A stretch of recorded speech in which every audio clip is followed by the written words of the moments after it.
अस्सलाम वालेकुम दोस्तों। मैं हूं खालिद मोइन और आप देख रहे हैं अदब व फ़नून नामा। अदब व फ़नून नामे में आज हम एक बहुत अहम और बहुत अपने दौर के मकबूल शायर और ऐसे शायर जिन्होंने बड़े तजर्बात किए और वो शायर रोमान उनको ख़िताब दिया गया, मोहम्मद दाऊद ख़ान।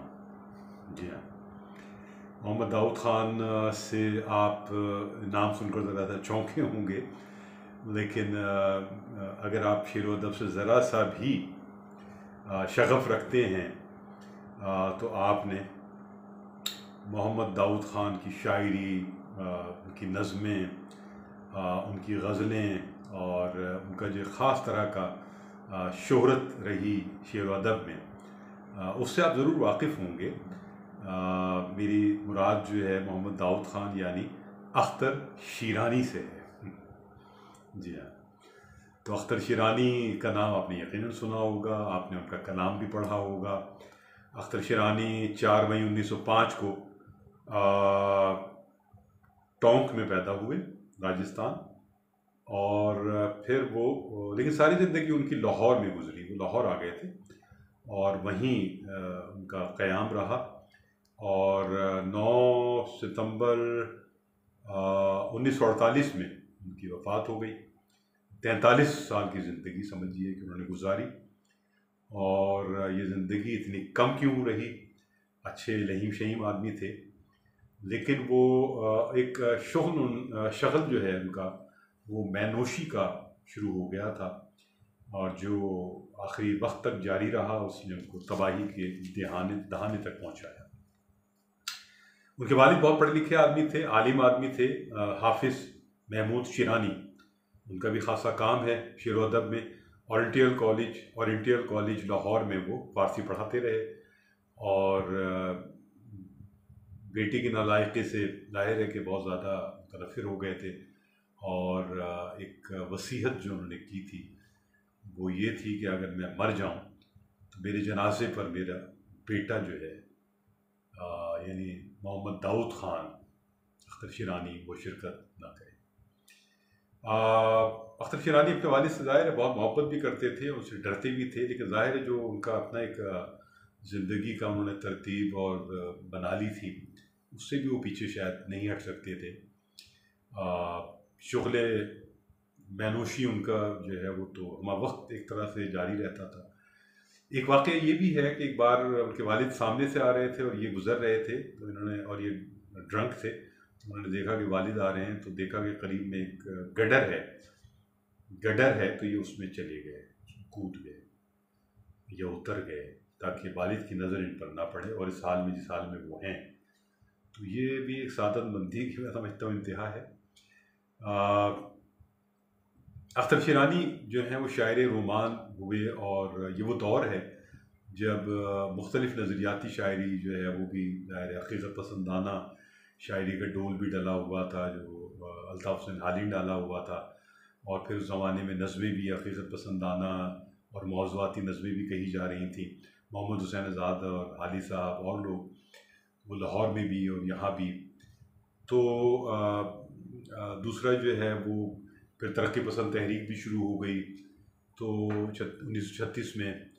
तो बहुत कुछ अतराफ़ में हुआ अख्तर शिरानी के, और उन्होंने जो है लेकिन एक अलग ही राह निकाली। उन्होंने ना तो वो इधर गए ना तो उधर गए, उन्होंने एक अपने लिए एक अलग राह निकाली जो रोमान परस्ती की थी, और फितरत निगारी एक उनकी नज़मों के अंदर बहुत कमाल की हद तक है।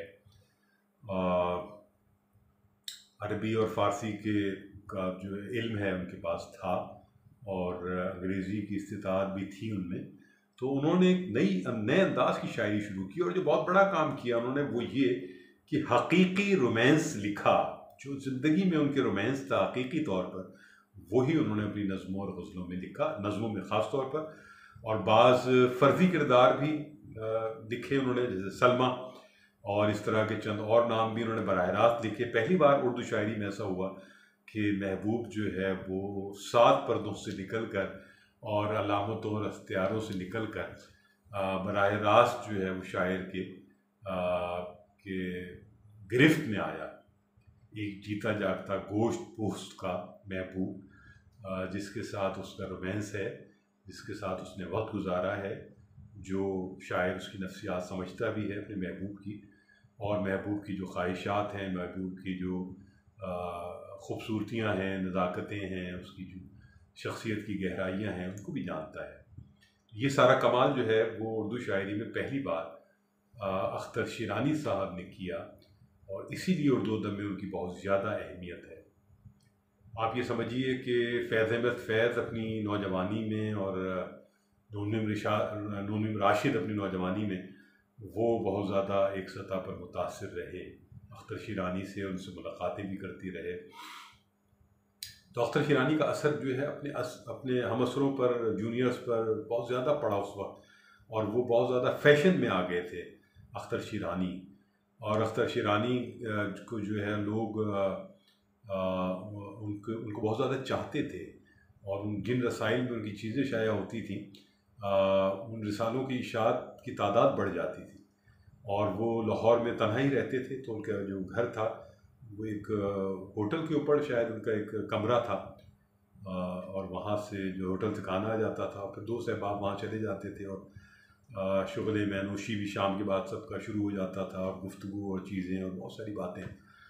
मंटो भी उनसे मुतासिर रहे, मंटो ने उनके साथ बहुत सा वक्त भी गुजारा, और उनका खाका भी लिखा उन्होंने मंटो ने। तो अख्तर शिरानी जो है उन्होंने सोनेट भी लिखी है। सोनेट जो है वो एक फ़्रांसीसी एक नज़म का पैटर्न है जो कि 14 मिसरों पर मुश्तमिल होता है, और उस ज़माने में वो मकबूल हो रहा था। तो उसकी मकबूलियत को बढ़ाने में भी अख्तर शिरानी साहब का खासा हाथ रहा।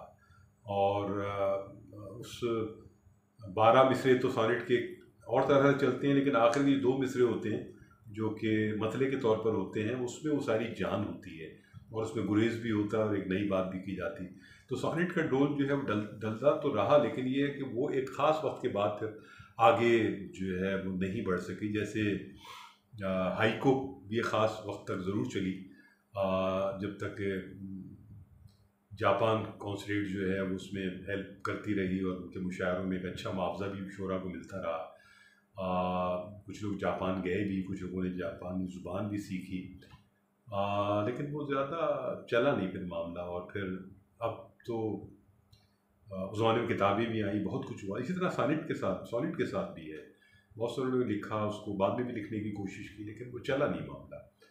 तो अख्तर शिरानी जो है उन्होंने फिर ज़ाहिर है कि घर से तो बाहर आ ही गए थे, वो दरबदरी की एक तरह की ज़िंदगी उनकी गुजरी। तो उन्होंने सहाफ़त को अपना पेशा बनाया था। उसमें हुमायूं एक रिसाला निकाला, उन्होंने दारत की, सहेली एक रिसाला निकाला, उसकी दारत की, और उसके बाद इनकलाब निकाला, और फिर ख़यालिस्तान निकाला। ये सारे रिसाले उन्होंने निकाले, और उसमें जो है वो काम भी करते रहे, रिसाले निकलते भी रहे, उसमें की शायरी भी शाया होती रही, और लोगों की शायरी और मुख्तलिफ़ चीज़ें शाया होती रहीं। तो उर्दू शायरी के पहले बाकायदा रुमानी शायर देखा जाए तो वो अख्तर शिरानी को कहा गया, और उनकी रुमानी जो नज़में हैं और उनकी गज़लें भी अच्छी खासी बड़ी तादाद में हैं। तयूर आवारा उनका गज़लों का मजमूआ है, और उनके दीगर जो मजमूए हैं, 9 शेरी मजमूए उनके शाया हुए, और दीगर शेरी मजमूओं में भी गज़लें उनकी शामिल हैं। लेकिन जो शोहरत उनकी हुई वो इश्किया नज़मों से, रुमानवी नज़मों से हुई। ऐश कहीं ले चल इस पाप की बस्ती से, ऐश कहीं ले चल इस पाप की बस्ती से,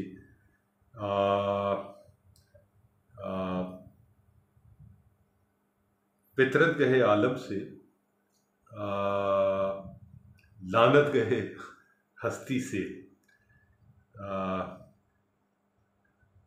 इन नफ्स परस्तों से, इस नफ्स परस्ती से, इन नफ्स परस्तों से, इस नफ्स परस्ती से दूर और कहीं ले चल ए इश्क कहीं ले चल, दूर और कहीं ले चल ए इश्क कहीं ले चल।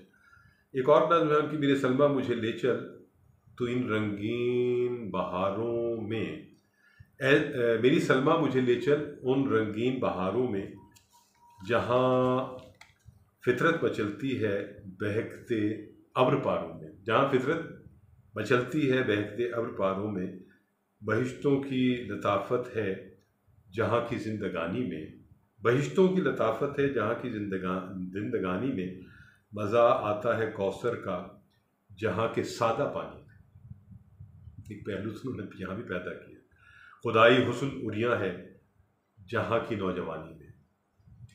तो ये मैंने आपको थोड़ा सा नमूना कलाम आपको अख्तर शिरानी साहब का सुनाया। अख्तर शिरानी पर जो PhD की थी वो डॉक्टर यूनुस हसनी साहब ने टोंक से ही की। टोंक एक बड़ा ज़रख़ीज़ इलाका रहा है। मेहदी हसन भी वहीं से उभरे, उसी खाक से, खाक नौखेज़ से, और मुश्ताक़ अहमद यूसुफ़ी भी उसी ज़रख़ीज़ खाक से उभरे, और अख्तर शिरानी भी, और बहुत से इल्मी और अदबी शख्सियात और फ़नकार जो है वो टोंक से का ताल्लुक़ है। और टोंक जो है इल्मी अदबी सक़ाफ़ती मरकज़ और गहवारा रहा। तो अख्तर शिरानी जो हैं वो ज़ाहिर है बहुत कम वक्त में चले गए। बहुत अरसे तक रहते ज़िंदा तो बहुत कुछ उर्दू अदब के दामन में, उर्दू अदब के दामन को सरवतमंद कर जाते। लेकिन जितना वो लिख गए हैं, जितना कम वक्त में भी लिख गए हैं, जो हंगामा-खेज़ ज़िंदगी गुजार गए हैं, वो भी ऐसी है कि उन्हें फरामोश कभी नहीं किया जा सकेगा। तो यहाँ खालिद मोइन को इजाज़त दीजिए। अपना और अपने बाप का ख्याल रखिएगा। कोरोना बहुत ज़्यादा पंजे सफ़ाकाना फैला रहा है, ज़रूर बचें और अब आपको भी बचाएँ। अदब व फ़नून नामा ज़िंदाबाद, पाकिस्तान पाइंदाबाद। खुदा हाफिज़ व नासिर।